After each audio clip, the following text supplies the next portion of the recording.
សេចក្តីជូនដំណឹងរបស់ក្រសួងធនធានទឹកនិងអូតូនិយមស្ដីអំពីស្ថានភាពធាតុអាកាសនៅព្រះរាជាណាចក្រកម្ពុជាសម្រាប់ថ្ងៃទី25ខែសីហាឆ្នាំ2026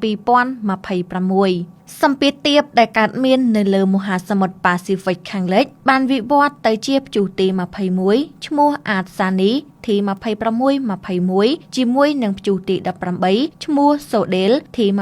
2618ដែលបានវិវត្តទៅជាព្យុះសង្គ្រារួមជាមួយនឹងព្យុះទី19ឈ្មោះណារ៉ាទី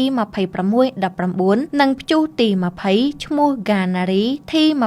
2620កំពុងមានឥទ្ធិពលលើរបបខ្យល់មូសុងនិរតីដែលបក់លើឈូងសមុទ្រប៊ីងហ្គាល់សមុទ្រអានដឺម៉ាន់សមុទ្រចិនខាងត្បូងអាងទន្លេមេគង្គសមុទ្រកម្ពុជានិងលើព្រះរាជាណាចក្រកម្ពុជាស្ថានភាពបែបនេះនឹងធ្វើឲ្យធាតុអាកាសចាប់ពីថ្ងៃទី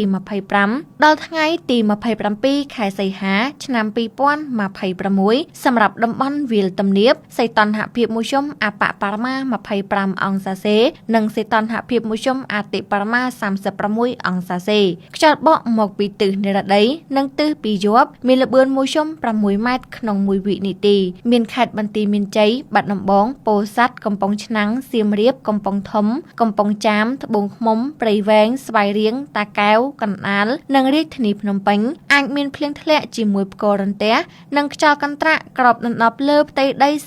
30% ដោយឡែកនៅតំបន់ខ្ពង់រាបវិញសីតុណ្ហភាពមធ្យមអបបរមា24អង្សាសេនិងសីតុណ្ហភាពមធ្យមអតិបរមា35អង្សាសេខ្យល់បក់មកពីទិសនិរតីនិងទិសបស្ចិមមានល្បឿនមធ្យម8ម៉ែត្រក្នុង1វិនាទីមានខេត្តកំពង់ស្ពឺបៃលិនឧត្តរមានជ័យព្រះវិហារក្រចេះស្ទឹងត្រែងរតនគិរីមណ្ឌលគិរីជួរភ្នំដងរែកនិងតំបន់ជួរភ្នំក្រវាញអាចមានភ្លៀងធ្លាក់ជាមួយផ្គររន្ទះនិងខ្យល់កន្ត្រាក់ក្របដណ្ដប់លើផ្ទៃដី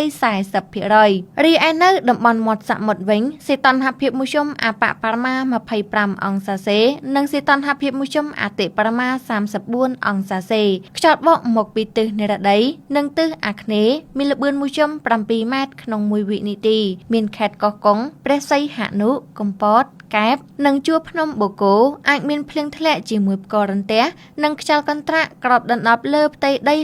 60% រលកសមុទ្រមានកម្ពស់មធ្យមអបបរមាកន្លះម៉ែត្រនិងកម្ពស់មធ្យមអតិបរមា1ម៉ែត្រ